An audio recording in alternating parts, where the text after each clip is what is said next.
Sir कल आप बोले थे कल सर कल आप बताए थे। बोले थे स्टॉक एक्सचेंज का ये अच्छा, स्टॉक बताना था। एक्सचेंज हाँ बताइए, बोलिए क्या होता है stock exchange.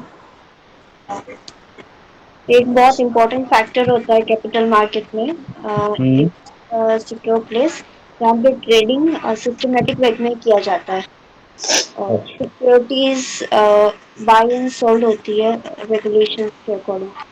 Securities like a debenture and share issued by a public company hmm. that is correctly listed at the stock exchange. Hmm. ठीक है, आप क्या कहना चाह रहे थे मिस्टर कुमार। स्टॉक ब्रोकर्स और ट्रेडर्स जहाँ बाई और सेल करता है securities hmm. Such as share of stock bonds hmm. यही सब। Yes, so basically it's a platform where shares are traded, right? Yes sir. Shares are bought और sold. ठीक है, यस चलिए आपने उसी बहाने कुछ तो सर्च किया। तो अच्छा, फॉर फ्यूचर मतलब क्या होता है बताइए। सर कोई पेनल्टी लगना पेनल्टी लगाना। लगना सर मतलब लॉ पेनल्टी देना। पेनल्टी देना। तो जैसे यस। हम लोग चलते हैं रोड पर और ट्रैफिक का रूल्स को उल्लंघन करते हैं, हम लोग वायलेट यस करते सर। हैं, तो यस पेनल्टी जो पुलिस मार देता है वहां पे चालान काट देता है, तो उसको यस बोल सकते हैं हम लोग, वहां बोल सकते हैं कि फॉरफीचर हो गया या फॉरफिट हो गया, ऐसा कुछ ये वर्ड यूज कर सकते हैं।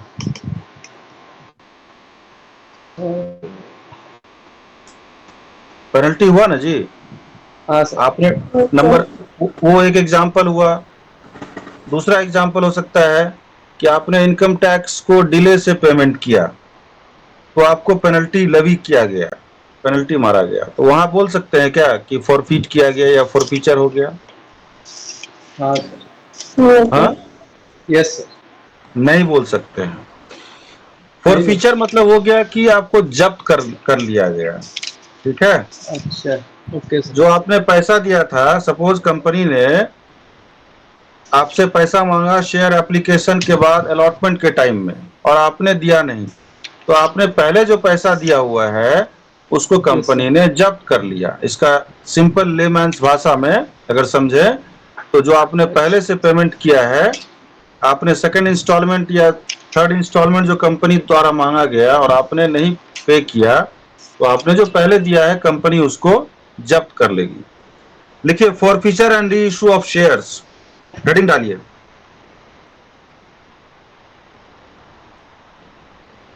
ये बहुत इंपॉर्टेंट है, आपका सिलेबस का पार्ट है, सो इसको पढ़ते रहिएगा, याद भी कर लीजिएगा।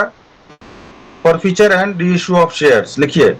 If a shareholder fails to pay, if a shareholder fails to pay allotment money or a call, allotment money or a call or a part thereof, or a part thereof by the last date of, by the last date fixed for payment। तो company ने एक last date fix किया कि भाई आप इतना तारीख तक अलॉटमेंट का मनी जो है या कॉल का मनी कंपनी को पेमेंट कर दीजिए शेयर के बदले। जैसे हमने कल डिस्कस किया था कि शेयर 10 रुपए का है, तो 2 रुपए एप्लीकेशन पे, 4 रुपए जो है अलॉटमेंट के टाइम में, और रेस्ट मनी को कॉल मनी के रूप में मंगवा सकती है। तो आपने क्या किया, एक पर्टिकुलर डेट फिक्स किया गया था और आपने क्या किया, उस डेट तक भी कंपनी को पैसा नहीं दिया अलॉटमेंट का या कॉल का मनी, तो उस केस में ये फॉरफीचर आता है, ये आपके सिलेबस में। ठीक है, yes. so if a shareholder fails to pay allotment money or a call or a part thereof by the last date fixed for payment, fixed for payment, the board of directors, the board of directors, if articles of association of the company, the board of directors if articles of association of the company empower it to do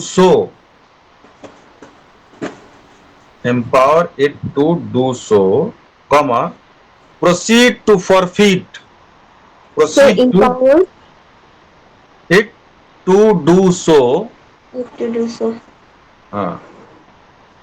proceed to forfeit the shares, FORFEIT, forfeit, Proceed to forfeit, FORFEIT, forfeit, proceed to forfeit the shares on which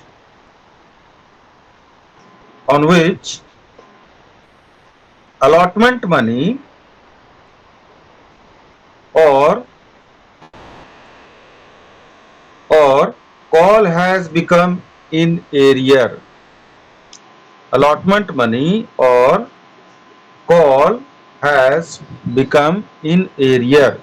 arrear मतलब बकाया, पहले का भुगतान बकाया है, तो बकाया है तो इसलिए कंपनी क्या करेगी, कंपनी के पास जो आया हुआ पैसा है उसको कंपनी जब्त कर लेगी। if by the articles of association the board of directors are empowered to do so, they can proceed to take action like forfeiting of shares of the shareholder. ठीक है, yes लिख sir. लिया, Yes sir. Yes sir. समझ में भी आया ना? जी sir. हाँ सर। समझ में आता है तो कम से कम इतना रहेगा कि कुछ तो लिख पाइएगा उससे रिलेटेड चीज। जी सर. और जो वर्ड है, जैसे फॉर फ्यूचर के बारे में है, मान लीजिए कि अभी मैं वर्ड को भी एक्सप्लेन कर देता हूँ। जैसे आपने कहा कि पेनल्टी है, ये है, तो ये सब पेनल्टी वगैरह मत लिखिएगा, जो वर्ड है एरियर लिखिएगा, अलॉटमेंट मनी है, कॉल मनी है, ठीक है, फॉर फ्यूचर हुआ। इससे मिलता जुलता अगर वर्ड लिखिएगा तो अगर वो काइंड हार्टेड होगा, जो एग्जामिनेशन में आपका जो पेपर जो चेक करेगा, तो जितना देना है उससे कुछ ज्यादा दे देगा। हाँ जी सर. ठीक है, ओके सर। Yes sir. हाँ, और नॉलेज पर्पस के लिए भी। हाँ, उसी में कंटिन्यू कीजिए। The articles of association lay down the procedure.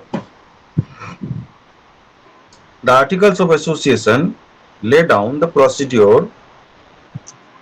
अब इसका क्या तरीका होता है? Lay down the procedure. A notice has to be served on the defaulter. A notice has to be served on the defaulter, requiring him to pay sir defaulter के बाद requiring him to pay the unpaid amount,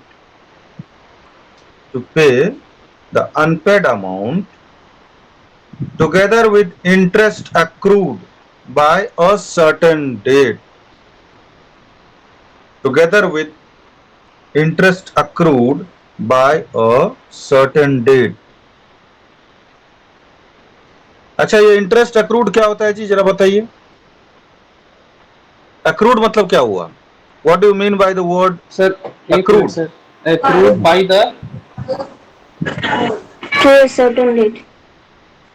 हाँ, certain date. date. Okay. What does it mean by the word interest accrued? Or you simply tell me what do you understand by the word accrued?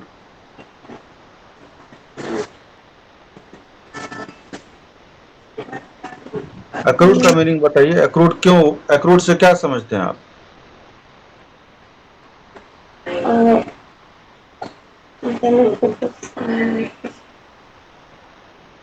जोर से बोलिए, नहीं समझ में आया। Increasing amount over the time sir. Increasing amount, जी. अच्छा। Yes Kumar, tell me. Harsh sir हाँ, वही है बताइए। सर, सेम इंक्रीजिंग अमाउंट को देखिए, अक्रूड का मतलब ये हुआ कि अभी आपको मैं एक लाइव एग्जांपल और बहुत अच्छा एग्जांपल देता हूं। आपके घर में किसी ने अगर कभी इन्वेस्ट किया होगा एनएससी में, नेशनल सेविंग सर्टिफिकेट, सुना है आपने नाम? जी yes sir. National saving certificate 8 issue, 9 issue, ठीक है, 5 इशू, ये आपको पोस्ट ऑफिस में मिलता है। वहां अगर आप इन्वेस्ट करते हैं 5 साल के लिए होता है, 3 साल 5 साल के लिए इन्वेस्ट होता है। अभी कितना का है याद नहीं है मुझे, लेकिन अभी पुराना भी मैं 5 बता रहा हूँ, years का ही है सर। 5 साल का है। जी उसमें क्या होता है कि आपको हर साल इंटरेस्ट आपके खाते में नहीं मिलेगा। इस जी साल का जो इंटरेस्ट है वो अक्रूड हुआ, तो मतलब interest you have already earned, say for this year, this 2024 is running, and you invested 5 lakhs rupees in Bishtupur post office in the scheme of NSC last year। तो लास्ट ईयर का जो interest है अभी आपको इस year नहीं मिलेगा। That cumulative interest, that interest amount will be added together with your principal amount, and on that cumulative amount you will be getting the interest, again compounded interest in the next year। So here interest you have already earned but not received। So accrued मतलब हुआ the incomes which you have already earned but Not received। they have not come into my hand, into my pocket। Okay, okay it is lying okay with the person where my money is। आया समझ में? जी yes sir. Sir. ठीक है, तो ये सबसे अच्छा example था इसका। जी हाँ, with interest accrued by a certain date, the notice also must state, the notice also must state that in the event of non-payment, in the event of non-payment or on or before the date so named, on or before the date so named, the shares in respect of which the notice has been served will be liable to be forfeited। The shares in respect of which the notice has been served will be liable to be forfeited। Sir. Sir being served will be liable। To be forfeited, FORFEITED। Okay ठीक है, para change करके लिखिए या second line में लिखिए, a forfeited share may be reissued even at a loss। ये आपको objective में आ सकता है, ऑब्जेक्टिव क्वेश्चन आता है आप लोगों को? Yes sir. हाँ, इसको अंडरलाइन कर लीजिए। a forfeited share may be reissued even at a loss।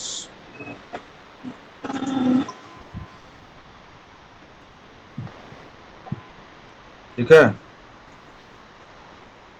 Yes.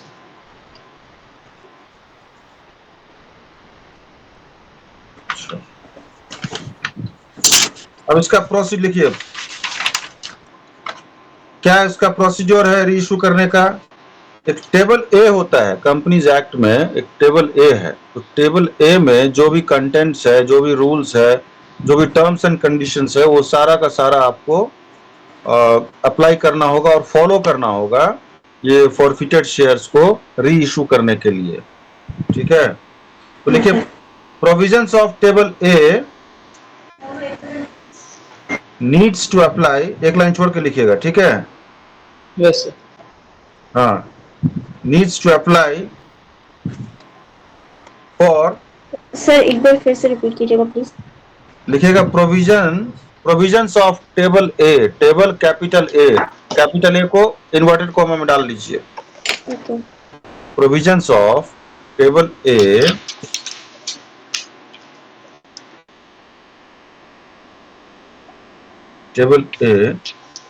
which is relating to forfeiture and reissue of shares, which is relating to forfeiture and reissue of shares needs to be complied with।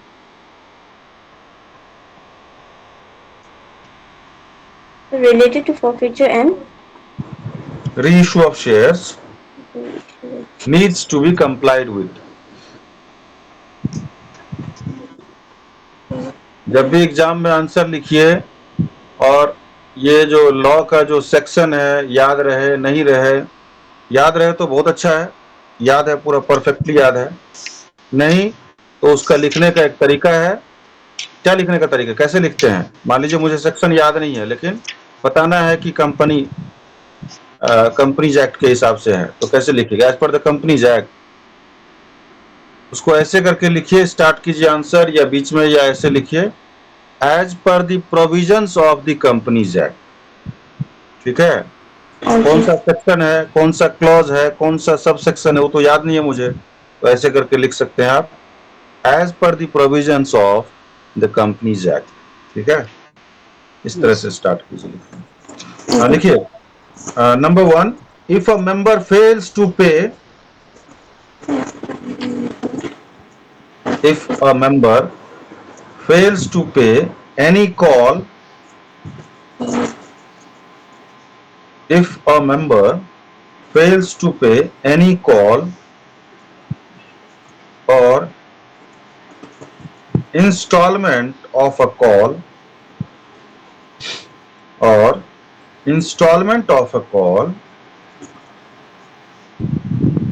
on or before the day appointed, on or before the day appointed for payment thereof.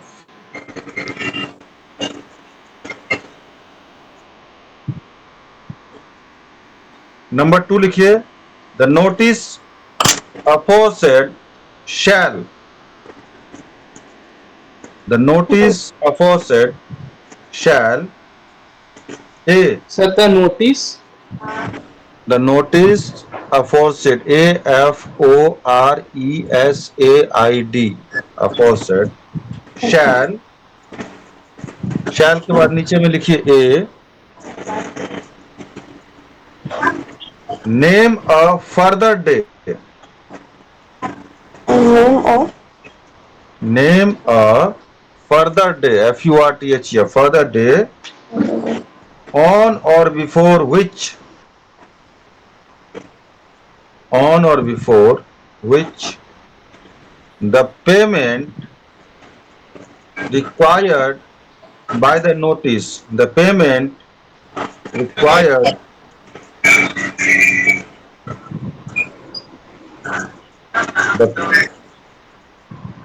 the payment required by the notice is to be made. B number में लिखिए, state that in the event of non-payment,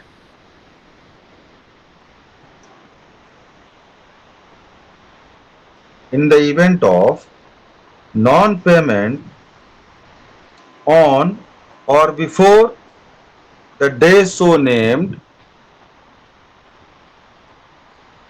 the shares in respect of which the call was made. The day so named.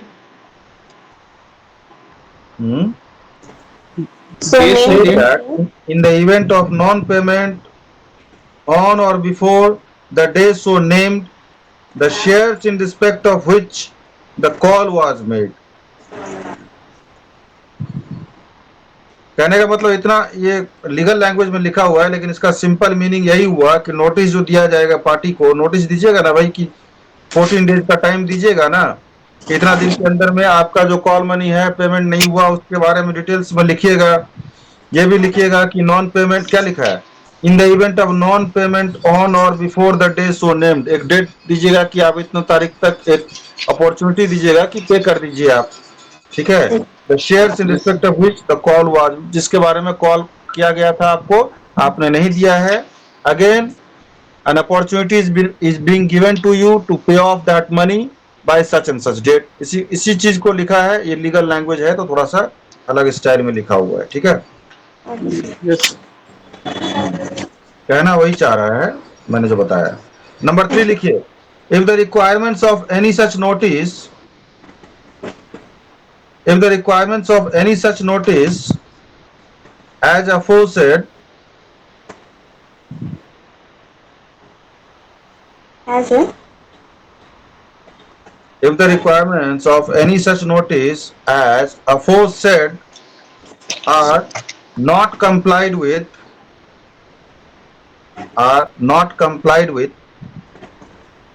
any shares in respect of which the notice has been given may be forfeited by a resolution. Sir, not complied with any share. Not complied. If requirements of any such notice as aforesaid are not complied with, any shares in respect of which the notice has been given, ठीक है, may be forfeited by a resolution of the board of directors.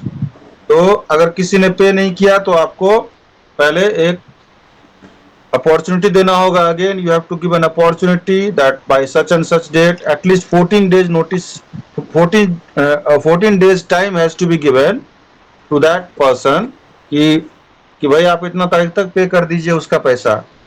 फिर भी वो नहीं देता है तो company में जो बोर्ड ऑफ डायरेक्टर्स हैं वो एक रेजोल्यूशन पास करके they may proceed for feature of that shares. लिख लिया? जी सर, Yes, ये लास्ट एक बार रिपीट कीजिएगा ना. Shares in respect of which the notice has been given. एक minute. Notice has been given may be forfeited by a resolution of the board of directors.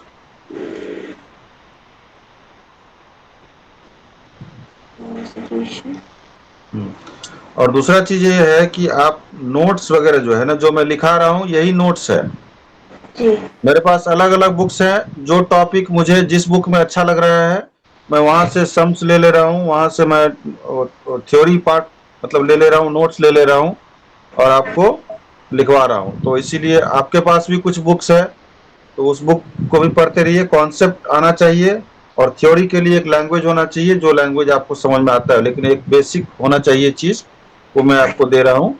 तो इसको और जो भी लिखते हैं उसको एक बार रिवाइज जरूर कीजिए रोज, तभी समझ में आएगा. कोई भी सब्जेक्ट को ऐसे छोड़ देने से फिर अचानक पढ़िएगा तो कुछ नहीं समझ में आएगा.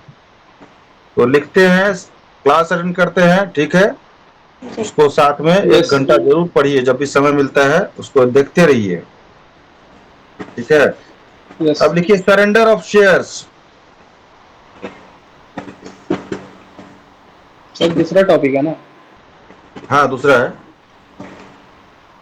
Surrender of shares. आज एक स्टूडेंट लगता है एब्सेंट है शायद. क्या नाम है उनका? श्रुति. हाँ वो एब्सेंट है. लिखिए sometimes when a share holder finds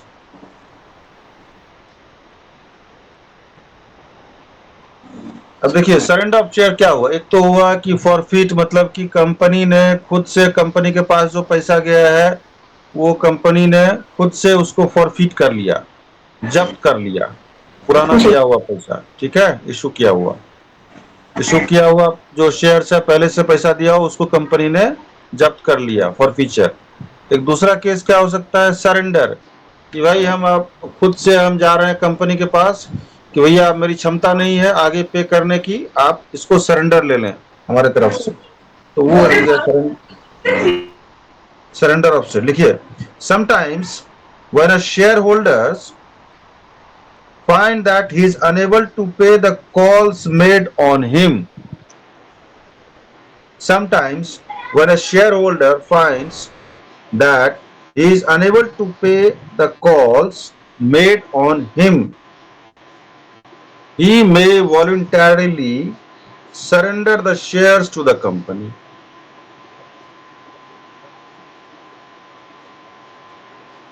He may voluntarily surrenders shares to the company.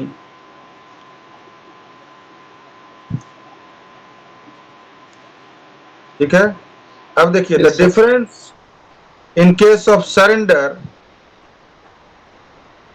and forfeiture is that the difference in case of surrender and forfeiture is that the shareholder एक minute himself, the shareholder himself takes the initiative.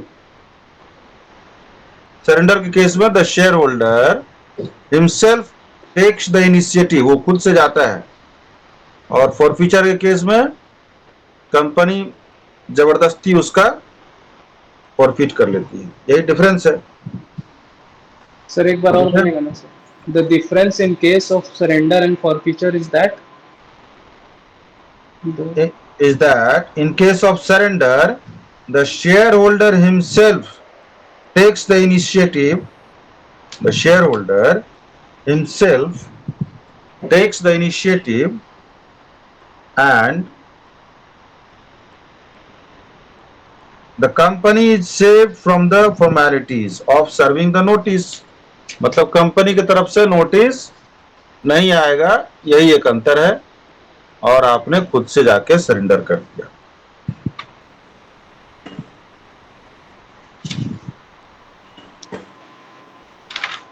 ठीक है, अब लिखिए entries on forfeiture and री issue. अब forfeiture share जो है, shares को जो कंपनी जिस शेयर्स को कंपनी ने फॉरफीट कर लिया, that shares can be issued, reissued, not issued but reissued, and it can be reissued even at a loss. ये मैंने आपको अंडरलाइन करवाया है ऊपर के नोट्स में। ऑब्जेक्टिव पार्ट के लिए वो ठीक है। ठीक है, अब लिखिए entries on forfeiture and reissue, heading डालिए और नीचे में डालिए when shares have been issued at par. When shares have been issued at par. At par मतलब जितना का फेस वैल्यू है उतना पे ही शेयर्स को इशू किया जा रहा है।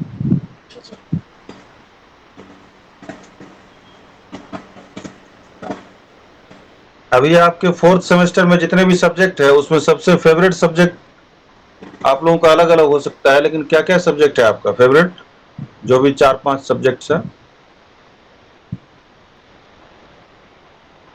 कोई सब्जेक्ट नहीं? सर मेरा फेवरेट तो अकाउंट्स था सर, लेकिन बहुत गैप हो गया तो अभी नहीं है, पढ़े हुए बहुत गैप हो गया था। Same with me sir.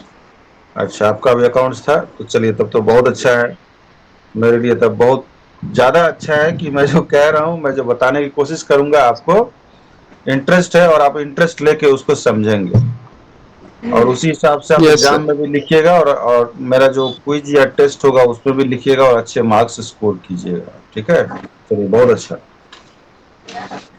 चलिए लिखिए when shares have been issued at. देखिए अकाउंट्स ऐसा है ना कि अगर आप बीकॉम कर लेते हैं या इस तरह से बीबीए कुछ कर लेते हैं या कहीं भी जाइए, आपको ये पीछा नहीं छोड़ने वाला है। भले आप इंजीनियरिंग करके एमबीए कर रहे हैं, आप होटल मैनेजमेंट करके एमबीए कर रहे हैं, बीसीए करके कर रहे हैं, एमबीए करने आए हैं, या एमबीए नहीं भी कर रहे हैं, ऑर्गेनाइजेशन चला रहे हैं, अकाउंट्स अकाउंट्स अकाउंट्स, हर आदमी को अकाउंट्स से मतलब है। चाहे वो कितना बड़ा वो साइंटिस्ट क्यों ना हो, उसको भी अकाउंट्स, अकाउंट्स में पैसा है तभी ना मिलेगा, तभी ना आपको रिसर्च करने के लिए पैसा मिलेगा। साइंटिस्ट अगर है तो कंपनी को एक्सपेंशन करने के लिए, तो इसलिए अकाउंट्स में इंटरेस्ट रहना चाहिए। देखिए when shares have been issued at par, देखिए when shares which have been issued at par are forfeited, comma, first find out the amount with which share capital has been credited.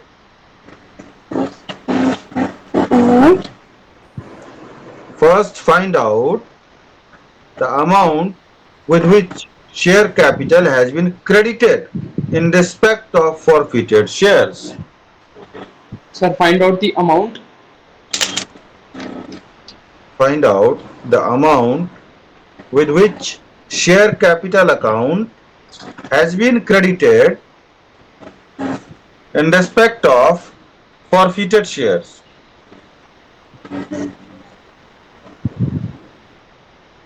ठीक है, comma लिखिए, debit share capital account with this amount, debit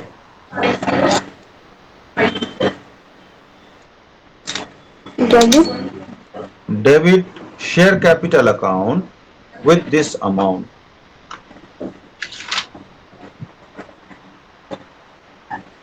ठीक है, अभी एक छोटा सा एक एग्जांपल हम लोग लिखते हैं, लिखिए, suppose a company issues equity shares of ₹10 each. मुझे लगता है ये एग्जांपल मैंने करवाया था क्या, 500 इक्विटी शेयर्स का।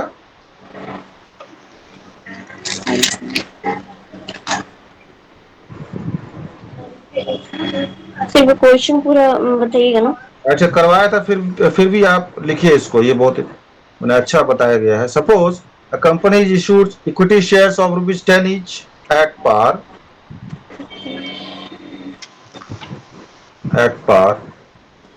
फर्दर एक मिनट assume सर, एक minute sir. Suppose a company issues equity shares of ₹10 each at par,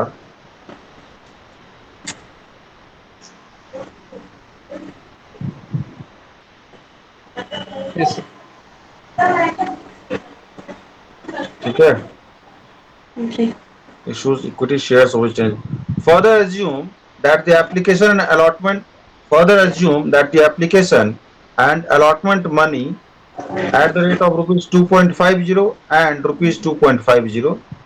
application further issued that the Further application assume, further assume that the application and allotment monies at the rate of ₹2.50 and 2.50 per share respectively are received in respect of all the shares. Sir 2.50 के बाद ₹2.50 करके, ठीक है, yes sir. Received in respect of all the shares. Handwriting पे ध्यान मत दीजिए, थोड़ा स्पीड लिखिए, जी हैंडराइटिंग पे एग्जाम में ध्यान दीजिएगा, ठीक है, स्पीड लिखिए बस, ताकि मैं जो लिखा रहा हूँ जल्दी से जल्दी लिख पाए। I received in respect of हाँ, all the shares, but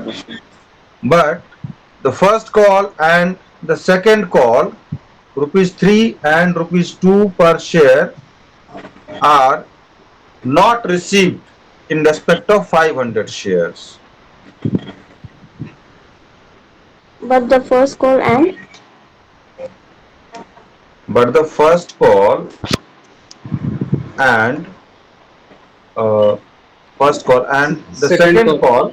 second call at the rate of ₹3 and ₹2 per share are not received in respect of 500 shares,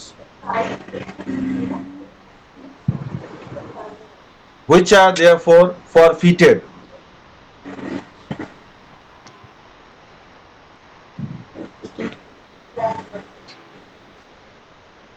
ठीक है, अब इसका एंट्री पास लिखिए, पास एंट्री सीधा,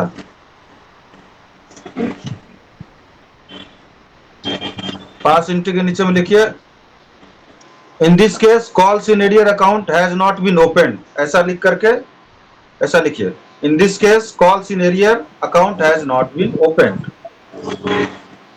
लिखिए, equity share capital account debit, equity share capital account debit to equity share first call account, to equity share second call account, to forfeited shares account.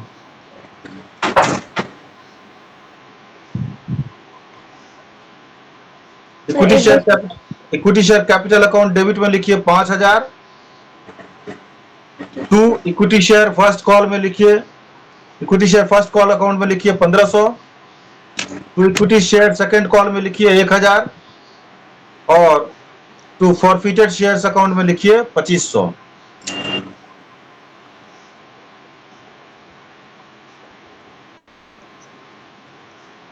इसका narration लिखिए, being forfeiture of 500 equity shares, forfeiture of 500 equity shares, shares 500 equity shares on which amount of rupees 5 per share has been received. On which amount of rupees 5 करके per share has been received as application and allotment money. Received as application and allotment money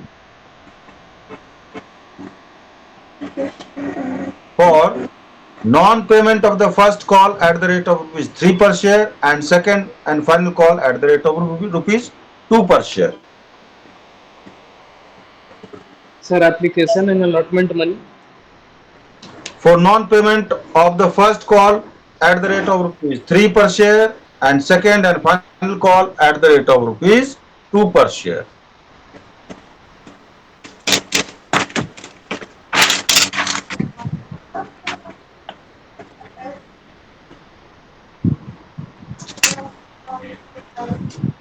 देखिए इस सम में क्या हुआ है, company ने equity share issue किया है, एप्लीकेशन एंड अलॉटमेंट पर ₹2.5 करके पैसा मांगा गया है और कोई जो 500 शेयर का होल्डर था या 1000 का शेयर होल्ड कर रहा था उसने क्या किया, 500 शेयर का ₹2.5 करके एप्लीकेशन पे और अलॉटमेंट का मनी जो है उसने कंपनी को पे कर दिया है। लेकिन जब उससे first call and second and final call का पैसा मांगा गया, ₹10 का शेयर था तो ₹2.5, ₹3 और ₹2, ₹10 हो गया टोटल। Yes. तो ₹2.5 करके हमने पहले से ही पैसा मंगा लिया था एज ए कंपनी। अब जो हम गए मांगने कि भैया ₹3 का पैसा दे दीजिए, तो उसमें भी डिफॉल्ट किया उसने। फिर सेकंड एंड फाइनल कॉल का पैसा मांगा कि ₹2 करके पर शेयर आप पैसा दे दो भाई, शेयर होल्डर को हमने मांगा, तो शेयर होल्डर उसमें भी डिफॉल्ट कर गए। तो कंपनी क्या करेगी, कंपनी ने एंट्री पास क्या लिखा है, for feature of 500 equity shares, company क्या करेगी, 500 शेयर को जब्त कर लेगी।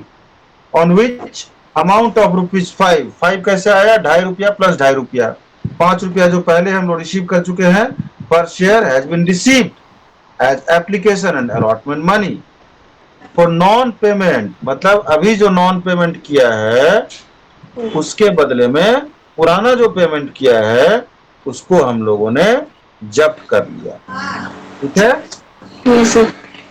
Yes, sir. तो ये तो हो गया कॉल्स इन एरियर, जब आपने ओपन नहीं किया था उस केस में। ठीक है, अब एक दूसरा लिखिए सेकंड सिचुएशन कि when calls in arrears account has been open, एक लाइन छोड़ के लिखिएगा अंडरलाइन डाल के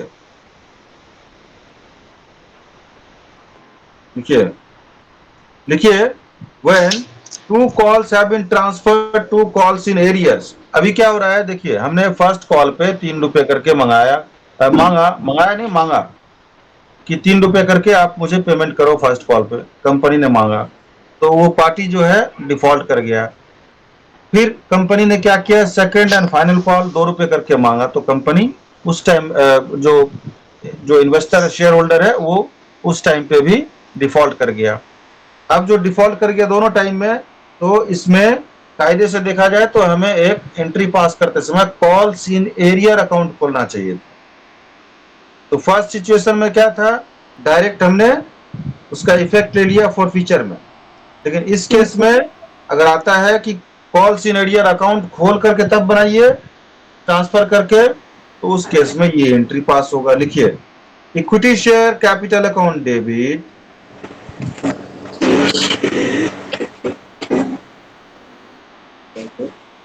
₹5,000 to calls in arrear account ₹2,500 to forfeited shares account ₹2,500। तो कॉल इन एरियर अकाउंट कितना सर, 20? इक्विटी शेयर, हाँ ये है कि when 2 calls have been transferred to calls in arrear account, TWO, when 2 calls, या 2 कॉल हो रहा है ना, एक ₹3 का के रेट से हो रहा है कॉल फर्स्ट कॉल, एक सेकंड एंड फाइनल कॉल जो है वो ₹2 के रेट से हो रहा है, तो 2 कॉल किए जा रहे हैं और दोनों कॉल पे एरियर शो हो रहा है, the shareholder is unable to pay the amount on when the call is made. So what the company has proceeded to forfeit the money that has already been received by the company. आई बात समझ में? Yes. इसका entry वही होगा, equity share capital account debit 5000, to calls in arrear account 2500, to forfeited shares account 2500. लिखिए, equity share capital account debit to calls in arrear account 2500, to forfeited shares account. अभी देखिए ऊपर का एंट्री में, देखिए ऊपर का एंट्री में देख रहे हैं आप लोग, Yes. Equity share capital account 5000 है, नीचे में 1500 और 1000 है, 1000 है. वो 1500 और 1000 को क्या किया है, जो फर्स्ट कॉल में और सेकंड कॉल में है, उसको हमने यहाँ पर नीचे में कॉल्स इन एरियर में डायरेक्टली 1500 1000 को जोड़ के 2500 में दिखा दिया है. और फॉरफिटेड वाला सेम टू सेम है. ऊपर में हमने अलग से दिखाया, equity share first call account, equity share second call account 1500 और 1000. यहाँ हमने क्या किया, एरियर दिखा दिया दोनों को कि भाई आपने पैसा नहीं दिया, सबको हमने बकाया के रूप में दिखा दिया. समझ में आ रहा है कि नहीं आ रहा है? Yes, sir. हाँ, तो ये कितना इजी है. ठीक है. अब एक तीसरा सिचुएशन लिखिए, alternatively the total called up amount in respect of forfeited shares is debited to share capital. The total called up amount in respect of forfeited shares is debited to share capital account, and credited to forfeited shares account. Sir, respect of forfeited share is debited to share capital account and credited to forfeited shares account. Forfeited, FORFEITED. ठीक है. Entry लिखिए. पहला, equity share capital account debit 5000 to forfeited shares account 5000. Equity share capital account debit 5000 to forfeited share account 5000. लिखिए narration में, being transfer of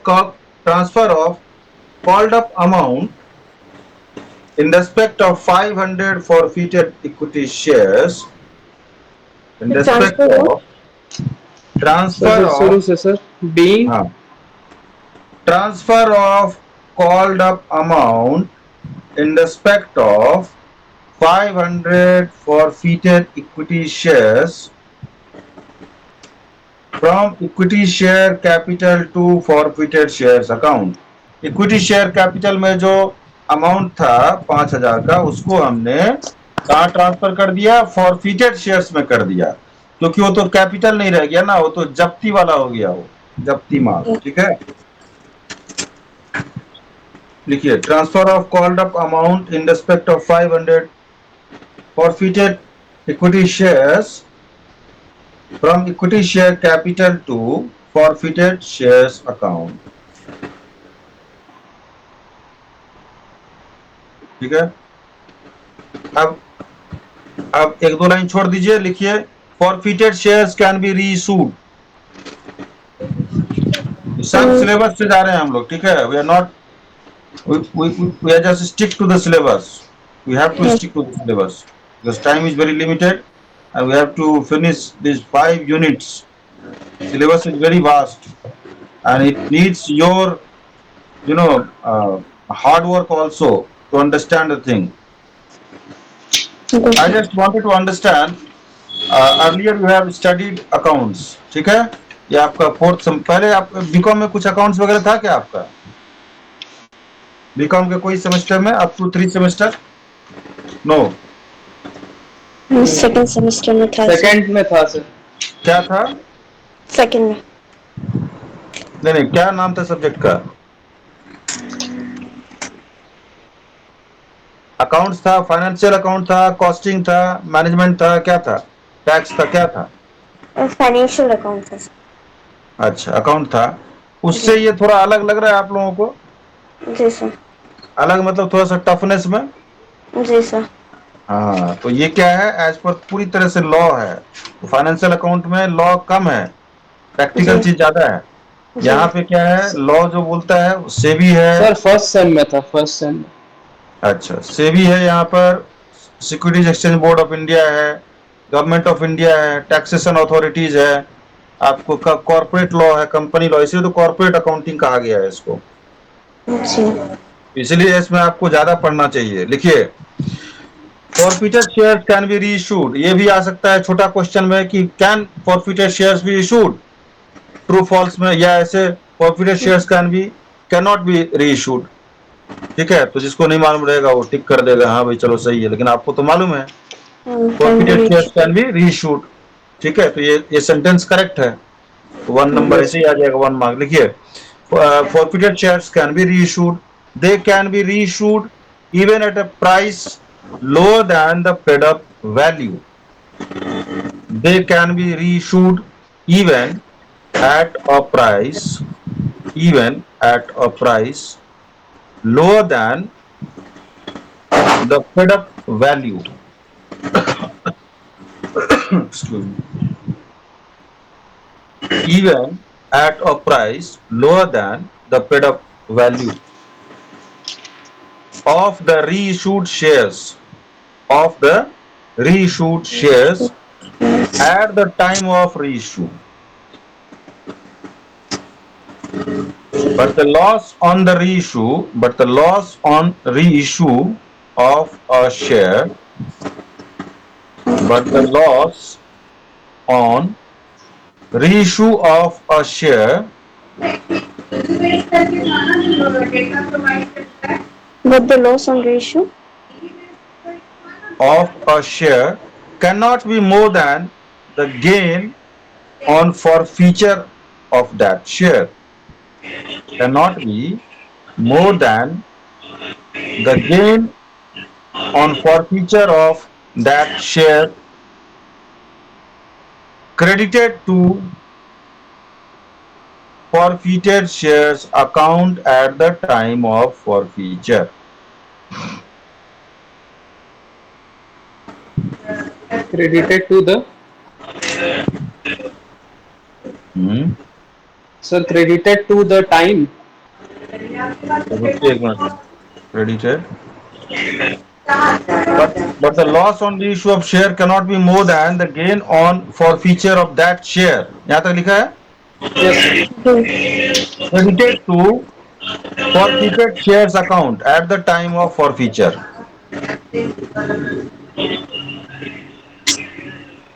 ठीक है, पारा change करके लिखिए, इफ फॉरफिटेड शेयर्स आर री इशूड एट ए प्रीमियम, तो premium पे भी इशू किया जा सकता है, लॉस में भी किया जा सकता है। ठीक है, फॉरफिटेड शेयर्स को।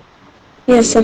देखिए, इफ फॉरफिटेड, अच्छा एक चीज और जान लीजिए, जब शेयर्स को फॉरफिट करते हैं, तो मान जी। लीजिए मैं एज ए कंपनी बात कर रहा हूं, आपने शेयर को खरीदा है, आप शेयर होल्डर हैं, आपके शेयर को हमने जब्त कर लिया, फॉरफिट कर लिया, तो आपका नाम पे तो सर्टिफिकेट इशू हुआ है। शेयर में क्या होता है, सर्टिफिकेट इशू किया जाता है, जिसने बाय किया है, जो शेयर होल्डर्स है उनके नाम में शेयर का सर्टिफिकेट इशू होता है। तो क्या करना होगा मुझे एज ए कंपनी, क्या करेगी कंपनी, शेयर को जब फॉरफिट कर लेगी तो जो प्रीवियस शेयर होल्डर है उसके नाम को रिमूव कर दिया जाएगा, उसके नाम को रिमूव करेंगे तभी तो उसको फिर से री इशू कर सकते हैं। Yes sir. तो ये भी चीज मैंने डिस्कस किया, ये भी आपके माइंड में रहना चाहिए, जो मैं डिस्कस करता हूँ रेलेवेंट चीज होता है तो माइंड में रखिए। If forfeited shares are reissued at a premium, the amount of such a premium will be credited to securities premium account, will be credited to securities premium account. If shares are reissued at par, shares are reissued at par or at a premium, if shares are reissued at par or at a premium, The amount of gain The amount of gain gain credited to forfeited shares account credited to forfeited shares account at the time of forfeiture of these at the time of forfeiture of these reissued shares will be transferred from forfeited shares account to capital reserve transfer to क्या लिखा हाँ will be transferred from forfeited shares account to capital reserve account.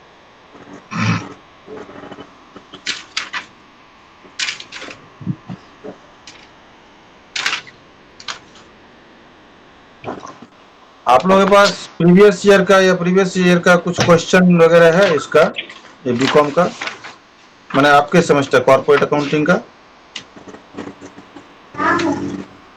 नहीं sir. हाँ नहीं है sir नहीं नहीं sir ठीक है मैम से पूछूंगा अगर मिलेगा तो जी सर उसमें देखेंगे हम लोग कि क्या सब है जी कल के लिए आप लोगों के पास टास्क है bonus share and right share ठीक है क्या क्या सर सर बोनस शेयर है? and right share. Why this assignment is for both of you? Mono prepare on right share and okay Harsh prepare on bonus shares. Why do do the company go for bonus issue okay and why do they go for right issue? Why it is needed?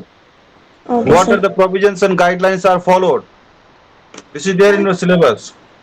Okay sir तो आपको पढ़ना है और क्या है उसका पूरा जो है बताना है क्यों जरूरत है bonus issue right issue exam point of view से इस तरह से मैं करवाते रहूंगा ना असाइनमेंट दे करके तो आप भी पढ़ते रहिएगा और आपको एग्जाम के टाइम में कम पढ़ने से भी वो याद आ जाएगा वो सब चीज क्योंकि खुद से आपको मेहनत करवा रहे हैं जो भी बुक है Yes, उससे sir. पढ़िए नहीं मिलता है तो गूगल का सपोर्ट लीजिए ठीक है ओके लेकिन Yes, अच्छे sir. से प्रिपेयर कीजिए उससे एक लाइन 2 लाइन नहीं ज्यादा में बताइएगा bonus issue and right issue okay sir. क्योंकि ये रेलेवेंट है और इम्पोर्टेंट है ओके सर तो बोनस इशू किसको दिया मैंने मेरे को सर। अच्छा मुझे याद नहीं किसको दिया कि बोनस एंड राइट इशू ये मुझे याद रहेगा तो जरूर से बताइएगा प्रॉम्प्ट होकर के कि सर ये है टॉपिक और बताइएगा ठीक है कैसा ओके था सर। क्लास कुछ समझ में आया नहीं समझ में आया या ज्यादा समझ में आया सर समझ में आया